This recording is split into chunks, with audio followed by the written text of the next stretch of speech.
Sexta-feira de sol radiante em Porto Alegre, céu azul, poucas nuvens, temperatura muito amena, 20 graus. Ainda há pouco circulei aqui pela capital do Rio Grande do Sul e muita gente na rua, principalmente nas praças públicas, aproveitando esse sol aqui invernal.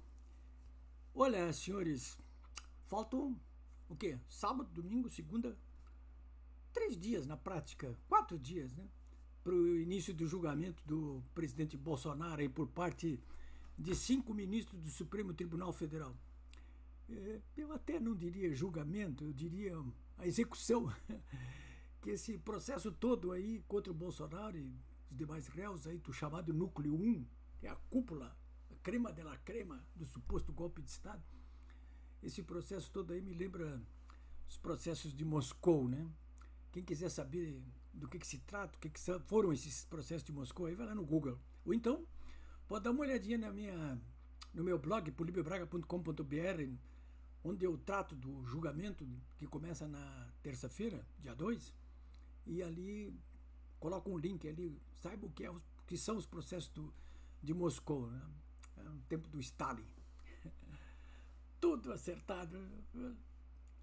Pois bem, senhores, a defesa do presidente Jair Bolsonaro, ela informou agora há pouco ao Supremo Tribunal Federal que vão funcionar na defesa 9 advogados. Eles devem acompanhar a sessão de julgamento do Bolsonaro e de mais 7 réus, todos a crema de la crema, aí, ministro, general, pessoal do governo, aí, né? De uma suposta trama golpista a partir, portanto, de terça-feira. É claro que esse julgamento é político. Não tem dúvida, é um julgamento político. Mesmo que o Bolsonaro e os 7 outros réus tivessem cometido os crimes de que são acusados, injustamente, mesmo que tivessem cometido, seria um julgamento político. Porque os crimes de que são acusados são todos de natureza política. Então é um julgamento político. Pois bem, os julgadores, os 4 ministros da primeira turma aí do Supremo Tribunal Federal, eles já deixaram claro, hein, nas entrelinhas e fora das entrelinhas, que vão ser todos os 8 condenados a duras penas. Bolsonaro, se tudo funcionar como quer o relator Alexandre de Moraes, vai tomar 42 anos de cadeia. Bom, quem são os julgadores? Então o Alexandre de Moraes, anota esses nomes aí, porque eles vão entrar para a história como os maiores vilões da política brasileira nesse início de século, né? São Alexandre de Moraes, o relator, que é inimigo pessoal do Bolsonaro, né? O Flávio Dino, que é inimigo pessoal do Bolsonaro, pessoal, hein? O Cristiano Zanin, advogado do PT aí, do Lula até há pouco, né? Portanto, inimigo pessoal também do Bolsonaro, né? Nenhum dos 3 se considerou impedido. Qualquer julgador, eu há 60 anos aqui que eu respondo processos ou a juízo ações também, e inúmeras vezes muitos magistrados se consideraram impedidos. Aí eu me lembro de 2 ou 3 deles que se julgaram impedidos porque me conheciam, nem eram meus amigos. Eu conheço. Como é que não vai me conhecer se eu sou jornalista, né? Bom, além desses 3 aí, a Carmen Lúcia e o Luiz Fux. Carmen Lúcia e o Luiz Fux, more or less, mais ou menos, né? Bom, o Bolsonaro e os demais réus, 8 réus, né? Eles respondem olha só, quais são os crimes ali que foram apontados pelo relator Alexandre de Moraes. Olha, crimes, se tivesse sido cometido, por isso que eu digo, seriam crimes políticos. Por quê? Uma tentativa de abolição violenta do Estado Democrático de Direito, uma tentativa de golpe de Estado, um dano qualificado pela violência. Dizer, nenhum deles esteve sequer perto de qualquer destruição de qualquer patrimônio público durante o 8 de janeiro. Nenhum deles esteve perto. Mas estão sendo responsabilizados por isso. De manifestações políticas, portanto. e uma grave ameaça e deterioração do patrimônio tombado. Mesma coisa, né? Quer dizer, quem é que provocou dano qualificado pela violência e grave ameaça e deterioração do patrimônio público? Manifestantes políticos do 8 de janeiro, mas nenhum desses 8 réus. Mas eles estão sendo acusados por isso aí também. É aquela história, né? Você não fez nada, mas vai responder por isso igualmente, né? Olha só, quem são esses 8 réus aí? Veja só, hein? É quase tudo o governo do Bolsonaro de primeiro escalão, hein? É o Bolsonaro. O Alexandre Ramage, que atualmente é deputado federal, que nem podia estar respondendo até por isso a esse processo, ex-diretor da ABIN. O Albir Garnier, que foi ministro da Marinha. O Anderson Torres, que foi ministro da Justiça. O Augusto Heleno, que foi ministro do Gabinete de Segurança Institucional, que é general. O Paulo Sérgio Nogueira, que também é general, ex-ministro da Defesa. O Walter Braga Neto, ex-ministro também da Defesa, ex-candidato a vice-presidente na chapa do Bolsonaro, general 4 estrelas. E o Mauro Cid, que é o delator, que é tenente-coronel.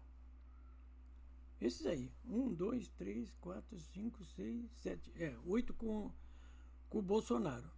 Bom, esse julgamento começa na terça-feira e o presidente dessa turma de 5 ministros aí, o Zanin, ele reservou sessões para até o dia 12. Então, se tudo ocorrer como eles estão prevendo, o julgamento terminará no dia 12. Bom, e até lá, até o dia 12.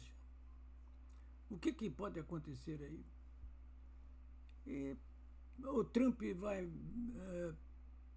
fazer o quê mais? Vai tocar a lei Magnitsky para cima dos 8 ministros já sancionados com corte de vistos diplomáticos? Isso vai adiantar? O que mais que ele pode fazer? Tem gente que diz, não, ele pode pegar e invadir o Brasil. Não, não vai, né? Não conte com isso, não é isso.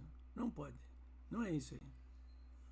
Mas, claro, pode fazer algumas retaliações aí, ainda mais. Não tem dúvida. Isso pode influenciar no julgamento, mas não decidir o julgamento. E temos as manifestações aí do dia 7 de setembro, né? As convocatórias estão na rua aí para o dia 7 de setembro. O povo se manifestando muito, fortemente. Trump pode influenciar no julgamento? Pode, em alguma das fases. Essa pressão popular enorme aí do dia 7 de setembro pode influenciar o julgamento? Pode, em alguma das fases, mas não nessa primeira aí. Isso aí são cartas já marcadas, né? Bom, mas esse julgamento também, ele pode sofrer aquilo que eu chamo de intercorrências, né? Como o quê, por exemplo? Como acontece em qualquer processo judicial aí. Embora esse seja um tribunal de exceção e o processo é excepcional. Mas, de repente, aí, algum dos ministros pode pedir vistas. Aí. Dizem que o Luiz Fux, que foi poupado do corte de visto pelo Trump, pediria vista do processo, de modo que ele não concluiria no dia 12. Ele vai fazer isso aí? Ninguém sabe se vai ou não vai fazer. Isso está na cabeça dele, talvez de algumas outras pessoas aí, mas não tem como apostar nisso aí. Então, do ponto de vista processual, assim, o que pode acontecer durante esse julgamento, basicamente, é isso aí, porque qualquer outra tentativa, por exemplo, a impetração de um habeas corpus, isso tudo vai ser rejeitado, né? Qualquer tentativa de procrastinar o andamento desse julgamento aí, eles vão repelir, não tenha dúvida disso aí. Bom, e vai para a condenação, né? Vai para a condenação. Ou dia 12, ou depois do dia 12, vai para a condenação. Agora, o que pode acontecer na condenação agora, do dia 12 ou depois do dia 12? Pode essa turma mesmo aí recrudescer e resolver colocar o Bolsonaro na prisão direto. Disse, olha, não tem mais essa de ficar em prisão domiciliar, mesmo vigiada. Vai para cadeia. Ele já tem lá uma cela preparada para o Bolsonaro na Polícia Federal. Hoje, na sexta-feira aqui, estou falando com vocês, dia 29, os jornais estão transmitindo informação vazada pelo próprio Alexandre de Moraes de que ele iria propor para o grupo dele o seguinte, olha aqui, ó, terminou esse julgamento aqui, não espera nem recurso, nem coisa nenhuma, bota ele na cadeia direto. E na Papuda. For para Papuda, já falei para vocês aí, né, com o risco de ser assassinado na Papuda. Já morreu gente, o Clezão aí, morreu lá na Papuda. Ele corre esse risco aí, sim. Bom, estou praticamente concluindo aqui essas conversações com vocês aqui, mas, enfim, e daí? Eu hoje estou publicando um artigo do Observatório Brasil Soberano, vocês podem ler ali esse artigo ali, eu quero recomendar, está no meu blog polibiobraga.com.br. Esse artigo ali, esse Observatório Brasil Soberano faz uma análise de uma entrevista concedida ontem pelo senador Ciro Nogueira, que é presidente nacional do PP, do Partido Progressista, que é o maior partido do Centrão. O Ciro Nogueira é uma espécie de líder oculto do sistema, como diz o observatório ali, não só do Centrão, mas do sistema. Ou é o que melhor interpreta os interesses do sistema, segundo o observatório, né? E qual é a análise que faz o Observatório Brasil Soberano? Ele faz uma análise que eu acho que pode estar correta, depreendendo da entrevista que o senador Ciro Nogueira concedeu ontem. O Ciro Nogueira foi chefe da Casa Civil do Bolsonaro, é ligado ao Bolsonaro, já esteve agora visitando o Bolsonaro aqui. E o que ele deixa claro ali na entrevista? Ele deixa claro na entrevista o seguinte, que o Bolsonaro, que há um acordão aí, envolvendo o próprio Supremo, o Congresso, o Executivo, o sistema, né? A Faria Lima, a mídia tradicional, basicamente esses, né? Um acordão dizendo o seguinte, olha, anotem bem aí, é um acordão ali, né? Vão lá no meu blog, polibiobraga.com.br, e leiam com atenção o que está escrito ali. Então, o que seria esse acordão? Primeiro, o Bolsonaro e os 7 réus, seus ex-ministros ali, generais, vão ser condenados, sim, pelo Supremo. Esse é o acordão. O acordão é o seguinte, olha aqui, ó, vão ser todos condenados. O Supremo vai condenar, tá? Mas nós todos já estamos acordados de que o Congresso, em seguida, vai aprovar anistia para todos. Para quem está exilado, para quem está preso, para quem está investigado, anistia ampla, geral e restrita. Um acordão. E o terceiro ponto.